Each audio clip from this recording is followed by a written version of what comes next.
शिरोडा परिसरात एकूण 27 मिठागरं होती. मात्र सध्याच्या घडीला फक्त 4 ते 5 एवढीच मिठागरं आहेत. पारंपरिक व्यवसाय टिकवण्यासाठी काही जण प्रयत्न करत आहेत, मात्र सरकारकडून त्याला अपेक्षित प्रतिसाद मिळत नाही, खंत व्यावसायिक व्यक्त करत आहेत. सरकारने या मिठागरांसाठी तरतूद करावी यासाठी व्यावसायिक मागणी करत आहेत की किमान कौशल्यपूर्ण जे मजूर आहेत, कुशल कामगार आहेत, ते मिठागर व्यवसायासाठी मिळाले तर मिठागर व्यवसाय हा पूर्वीप्रमाणे चांगला चालेल आणि जे स्थानिक व्यावसायिक आहेत, स्थानिक लोक आहेत, त्यांना मोठ्या प्रमाणात रोजगार मिळू शकेल आणि मोठ्या प्रमाणात व्यावसायिक तत्त्वावर हा व्यवसाय सुरू झाल्यास तेथील स्थानिकांनाही इथे घरच्या घरीच त्यांना रोजगार मिळेल, घराच्या परिसरात रोजगार मिळेल, यातून बेरोजगारी कमी होण्यास मदत होईल. पारंपरिक मीठ आणि गावठी मीठ म्हणतो आपण, त्याला पारंपरिकच मीठ म्हणतात. त्यामध्ये पांढरं मीठ आणि काळं मीठ. काळं मीठ जे असतं ते शेतीसाठी वापरलं जातं, किंबहुना झाडांसाठी माडासाठी, माड, आंबा, काजू यासाठी वापरलं जातं आणि जे पांढरं मीठ आहे ते खाण्यासाठी वापरलं जातं. हे पांढरं मीठ तयार करताना एक वेगळे प्रोसेस करावी लागते, त्यासाठी वेगळे कष्ट घ्यावे लागतात. येथील व्यावसायिकांनी माहिती सांगितली की या परिसरात निसर्ग संपदा भरपूर आहे. मात्र निसर्ग संपदेबरोबरच हातांना काम मिळालं तर ते फार मोठं काम आहे. पर्यटनाच्या दृष्टिकोनातून सिंधुदुर्ग जिल्ह्याचा विकास होतो. मात्र मिठागर व्यावसायिकांचा जो प्रश्न आहे तो अजूनही सुटलेला नाही आहे. मी देवेंद्र विश्वनाथ रेडकर, शिरोडा गावचा रहिवासी. शिरोडा गावात आमच्याकडे पारंपरिक पद्धतीने मीठ उत्पादन करणारे ठराविक असे 2-4 प्लॉट उरलेत. त्यातलं मी एक की जी आमची परंपरा आहे खास कोकणातली, जे शुद्ध नॅचरल पद्धतीचं जे मीठ मिळतं ते आम्ही करतो आणि आमची अशी इच्छा आहे, माझी वैयक्तिक अशी इच्छा आहे की हा पारंपरिक व्यवसाय आहे तो टिकून राहावा, ह्याच्यासाठी आमचा प्रयत्न आहे. आता होतं आहे कसं, लेबर प्रॉब्लेममुळे तो जरा धोक्यात आलेला आहे. तर हा मागचा मिठागर आहे तो आमचा स्वतःचा, माझ्या माहितीप्रमाणे 5 पिढ्यांचा पारंगत व्यवसाय आहे. तो आम्ही टिकून ठेवण्याचा प्रयत्न करतो. आता तेच कसं करायचं हे मी माझ्या मुलाला पण शिकवतो आहे. तो प्रोसेसमध्ये आहे. सगळ्यात महत्त्वाचं आमचं समुद्राचं पाणी हाय टाईडला म्हणजे ज्यावेळी भरती येईल त्यावेळी आम्हाला पाहिजे तेवढं पाणी आम्ही आतमध्ये घेतो. ज्यावेळी त्याची डेन्सिटी वाढते 50-55 होते, त्याच्यानंतर आम्ही मीठ उत्पादन करायला आमच्या छोट्या छोट्या वाफ्यात घेतो. त्याच्यानंतर ते 4 दिवसांनी तयार होतं. ते मीठ काढताना पहिल्यांदा काय करतो, आम्ही काळं मीठ काढतो. काळं म्हणजे खतासाठी, जे ॲज अ युरिया असं त्याचा फर्टिलायझरसाठी उपयोग करतो. त्याच्यामुळे काय होतं, माडाची झाडं, आंबा, काजू, फणस यांना नॅचरल पद्धतीचं कॅल्शियम मिळतं. तसं त्याच्यात आमचा लेबर स्किल आहे, त्याच्यामुळे आम्ही पांढरं मीठ काढतो. ते खाण्यासाठी, शुद्ध खाण्यासाठी, आयोडीनयुक्त. हे आमचं ओरिजिनल आयोडीन उडून जात नाही, पण केमिकल जे सध्या बाजारात बारीक मीठ आहे ते केमिकलचं मीठ आहे, ते त्याला गॅरंटी आहे की 6 महिन्यापर्यंत वापरायचं. त्यानंतर त्याचं आयोडीन उडून जातं. पण आमचं कितीही वर्ष मीठ ठेवा, आयोडीनची क्वांटिटी सेम येते, जी आज काढली असायची 10 वर्षांनी, पण तेच मिळतं. त्यासाठी आम्ही तो प्रयोग पण केलेला आहे. एक 10 वर्षापूर्वीची रास तशीच आम्ही ठेवलेली आहे. का तर आयोडीन टिकतं की नाही ते बघण्यासाठी. पण ते आयोडीन टिकतं असं सरकारचाच रिपोर्ट आहे, सरकार मान्य रिपोर्ट आहे की हे आयोडीन उडून जात नाही. तरी असताना सरकार बारीक मीठासाठी प्रोत्साहन देते, पण जे आम्ही पारंपरिक मीठ करतो त्याला ते प्रोत्साहन देत नाही.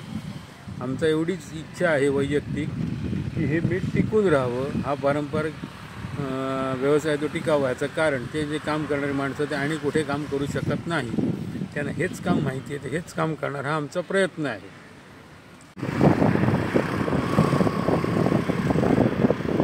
शिरोडा भागात साधारणतः किती शिल्लक आहेत साधारण हे असे व्यवसाय? साधारण 3 ते 4 मिठागर शिल्लक आहेत. एक भास्कर सॉल्ट म्हणजे जो आमचा आहे, जो म्हणजे माझ्या आजोबांचं नाव. तसंच आमच्या बाजूला एक आहे सोनाराचा म्हणून, त्याला तो एक सोनार त्याचे ओनर होते, त्याला नावच सोनार म्हणून पडलं आहे, तो एक चालू आहे. आणि माऊली देवस्थान यांचा पण हाच विचार आहे की पारंपरिक धंदा आहे तो चालू राहावा याच्यासाठी त्यांचा पण प्रयत्न आहे. तो एक ते 3 व्यवसाय व्यवस्थित चालू आहेत. आता एकूण शिरोड्यामध्ये टोटल किती होते आतापर्यंत, किती होते? आत्तापर्यंत 27 मिठागर होते. 27 मिठागरं होती. मग आता त्यापैकी आता किती शिल्लक आहेत? आता शिल्लक 4च शिल्लक आहेत. 4च शिल्लक आहेत. 4च शिल्लक आहेत. चौथा तो गेल्या महिन्यात हाय टाईडमुळे तो फुटला, त्यामुळे तो पण बंद झाला. आता या व्यवसायातील समस्या काय आहेत? समस्या लेबर प्रॉब्लेम हा महत्त्वाची समस्या आणि निसर्गाची साथ. निसर्गाची साथ सगळं निसर्गाच्या साथीवर आहे. आता ह्याच्यात तर 4-5 वेळा पाऊस पडला त्यामुळे उत्पन्न कमी येते. तरी पण पोटापुरतं उत्पन्न मिळतंय, नाही म्हणून पण सांगू शकत नाही. म्हणजे जेवढं प्रॉफिट पाहिजे ते मिळत नाही, पण आम्ही प्रॉफिटसाठी काम करतही नाही. तो पारंपरिक आहे ते चालावं ही एक इच्छा आहे. ही कला जी पहिल्यांदा कोणी सुरुवात केली, हे मिठागर जवळजवळ आमच्या माहितीप्रमाणे गव्हर्नमेंटच्या रेकॉर्डप्रमाणे 400 वर्षापूर्वीचे आहेत. 400 वर्षांपूर्वीचा हा व्यवसाय आहे. हो. हा परंपरागत व्यवसाय टिकण्यासाठी सरकार दरबारी तुम्ही काही प्रयत्न केले आहेत का? काही निवेदन दिलेली आहेत? जरी प्रयत्न केले तरी सरकार दरबारी दखल घेतली जात नाही. तुम्ही काय प्रयत्न केले? मी सरकारला अप्रोच झालो की तुम्ही त्या लेबरसाठी काहीतरी सबसिडी द्या. टॅक्स तर घेतच नाही, कारण गांधीजी त्यांच्यासाठी सत्याग्रह केले. टॅक्सचा काही विषयच नाही. फक्त आता सरकार काय म्हणतं, 4 फुटाच्या खाली जी मालमत्ता आहे ती सरकारची आणि त्यांच्यासाठी त्यांची केसेस चालू आहेत. पण आमच्याकडे पुरावे आहेत तरी पण ते ऐकत नाही. आता तुम्हाला मदत नेमकी कशी अपेक्षित आहे? नेमकी काय मदत हवी? मदत आम्हाला फक्त लेबर कसेच आहेत. जसं आता एक युनिव्हर्सिटी आहे कसली, एक कार्पेंटरची आहे, वेल्डरची आहे. जशी युनिव्हर्सिटी आहे तशी त्या पद्धतीची आमच्या ठिकाणी एक झाली तर लोकांना जोडधंदा म्हणून त्याचा फायदा होऊ शकतो. म्हणजे परंपरागत पद्धतीने मीठ कसं काढावं याचा एक अभ्यासक्रम किंवा कोर्स असा करावा, जेणेकरून त्याच्यात नवीन पिढी यावी. ओके. आता नवीन पिढीने यावं यासाठी अजून काही करता येईल? अजून काही करता येईल म्हणजे त्यांना सरकार दरबारी आमची तयार करण्याचा प्रयत्न करतोच. पण काय होतं, लोकांना आता मातीत उतरून काम करायला नको आहे.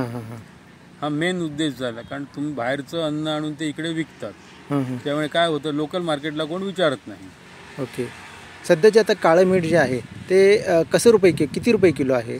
ते साधारण 6,000 रुपये टन पडतं. 6,000 रुपये टन म्हणजे 6 रुपये किलो पडतं. आणि सफेद मीठ आहे ते 10 रुपये किलो पडतं. ओके. कारण का ते काढताना थोडंसं वेस्ट होतं म्हणून ते 10 रुपये किलो होतं. ओके. आता हे जे आता वार्षिक तुमचं मीठ जे आहे ते साधारण उत्पादन किती होतं साधारण मिठाची? तसं सांगू शकत नाही. तसं आम्हाला निसर्गाची साथ मिळेल तर जास्तीत जास्त 60 ते 70 टनपर्यंत होऊ शकतं काळं मीठ. सगळं टोटल मीठ. त्याच्यातलं आम्ही मग काढायचं किती ते आम्ही ठरवतो. ओके. कशाला ठरवतो तर आम्हाला झालेला खर्च निघाला पाहिजे म्हणून. त्याच्यात प्रॉफिट होईल ही अपेक्षा शून्य. आता जे खायचं मीठ आहे ना त्याची प्रोसेस काय असते नेमकी? त्याची प्रोसेस म्हणजे ते काढणाऱ्याचं स्किल आहे. ते हाताची बोट, अंगठा आणि करंगळ याच्यावर जोर देऊन ते काढावं लागतं. ओके.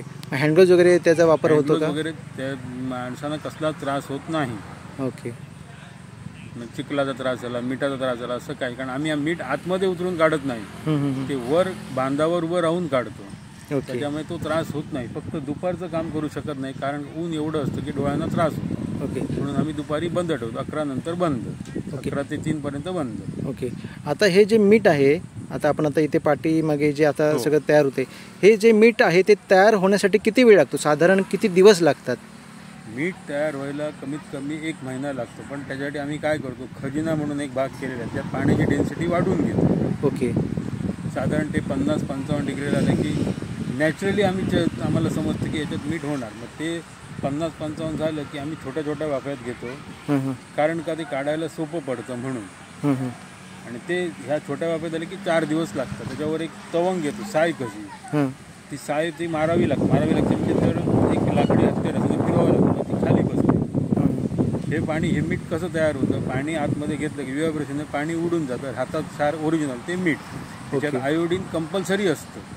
जे दिवसाला आपल्या शरीराला 157 सेंटीग्रेड लागतात शरीराला, सरकार मान्य, ते त्याच्यात सगळे अवेलेबल आहे. म्हणजे सरकारचं लायसन वगैरे सगळं म्हणजे सगळं आहे, प्रमाणपत्र त्याला मान्यता आहे. दरवर्षी सरकार येऊन मीठ टेस्ट करून जातं. म्हणजे कोण येतं सरकारतर्फे? सरकार सॉल्ट डिपार्टमेंट म्हणून एक डिपार्टमेंट आहे स्पेशल त्याच्यासाठी. ओके. ते ऑल ओव्हर इंडिया काम करतं. ओके. त्यांचं ऑफिस पण आहे शिरोडा गावात. त्यांचा एक डेप्युटी इंजिनियर पण असतो इकडे दरवर्षी. आता यामध्ये जे मजूर जे आहेत तुमच्याकडे साधारण किती मजूर आहेत आता? आमच्याकडे सध्या 7 लेबर आहे. 7 लेबर आहेत. कमीत कमी 7 ते 8 लेबर कंपल्सरी रोज लागतात. रोज लागतात. त्यांचा दिवस खर्च 7 जणांचा मिळून 6,500 ते 7,000 येतो. आता वार्षिक मग आता हे जे आता मिठागरचं आहे पावसाळ्यामध्ये हे बंदच असेल ना? पावसाळ्यामध्ये बंद. पावसाळ्यामध्ये 4 फूट पाणी असतं. 4 फूट पाणी असतं. आता मग साधारणतः सरासरी हा व्यवसाय किती महिन्यांचा असतो? दिवाळी झाली की आम्ही सुरुवात करतो. डिसेंबरपासून डिसेंबर ते मे हे 4-5 महिने मिळतात. त्याच्यात आम्हाला उत्पन्न तेवढं काढावं लागतं आणि ते येतं. ओके. लेबर असेल तर लॉस होणार नाही. म्हणजे लेबरची कमतरता हा लेबरची कमतरता आहे. मुख्य प्रश्न आहे. ओके. धन्यवाद सर, तुम्ही आम्हाला छान माहिती दिली मिठागराबद्दल. नमस्कार. Okay, thank you very much.